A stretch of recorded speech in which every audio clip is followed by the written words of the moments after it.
Delios și reparare cutanată Cicaplast B5 Plus balsam reparator.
Sunt cea mai puternică ființă. Pot să te îngheți cu totul dintr-o suflare. Păi, eu sunt un urs panda. Sunt alb cu negru și pufos.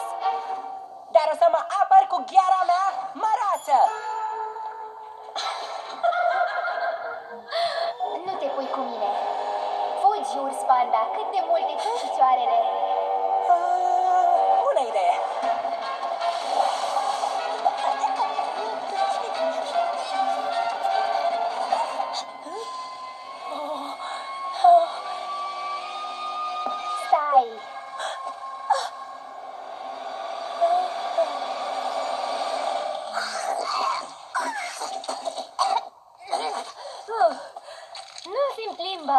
Mai că ai suflat gheață, Jilong, m-ai speriat bine de tot. Serios? Crești repede rău. Curând o să faci ploaie și zăpadă și să zbori ca tatăl tău. Și atunci o să mergi prin toată lumea. Poți să vii cu mine, Pang. Nu prea cred. Urși panda nu prea călătoresc. Noi suntem făcuți să stăm liniștiți, mâncând bambus. Nu trebuie să faci ce ești menit să faci. Poți să mergi oriunde vrei tu să mergi. Poate la părinții mei pentru prânz? Am eu altceva în meniu. Haide! Bambus, pe gustul tuturor. Fiert, copt, prăjit.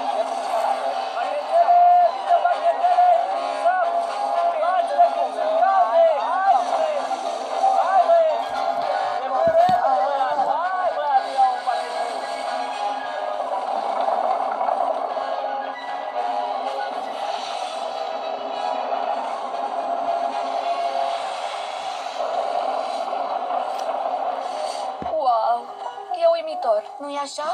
Se cam dă în spectacol, dacă mă întrebi.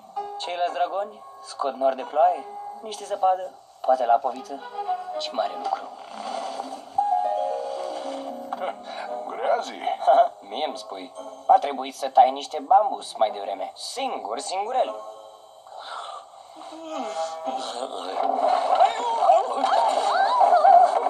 Scuze. Nu e nimic. Doar o să redecorăm sufrageria. Atât. Mersi că ai udat bambusul, domnule Kang. A fost plăcerea mea. Curând zbor spre est să duc ploaie peste lanuri de orez. Poate Jilong să stea cu voi cât timp sunt plecat? Chiar ar fi onoarea noastră. Nu-i așa, dragule? Ar fi? Bineînțeles. Pang va fi în extaz. Apropo, unde sunt? Îmi mai spui o dată ideea, te rog? Noi o să ne catapultăm în aer și o să zburăm în jurul întregii lumi. O mică problemă. Tu nu zbori. Nu-i mare lucru. Tata mi-a spus că ține doar de gând. E ușor să o zică, nu stă pe spatele tău.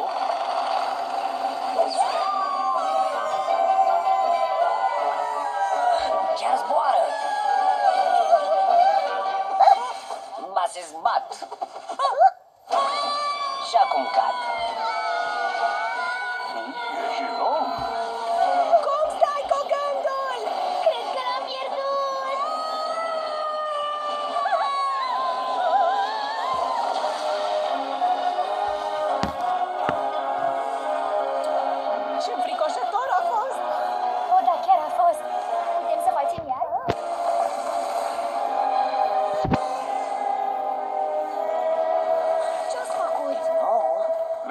mor spontane până învață să zboare. Pac, cum să faci așa ceva?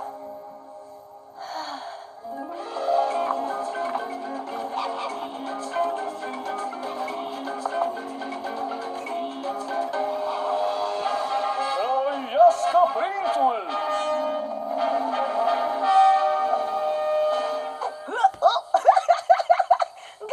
Gata, mâncătile, lasă-mă, lasă-mă!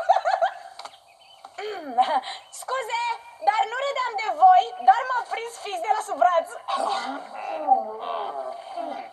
M-am făcut cam mare pentru ridicat, nu, unchiule? Data viitoare ajung niște aplauze. Așadar, am vrut să vă mulțumesc că ați venit la ziua mea. Au, 13! Mare zi! Dacă aveți cadouri, lăsați-le pe piatră. Girafe, mersi de cravată! Sigur o să mai cresc eu. Gândacilor, chiar nu era nevoie să-mi aduceți ceva. Rostogolesc cadoul ăsta de ore întregi. Și atât!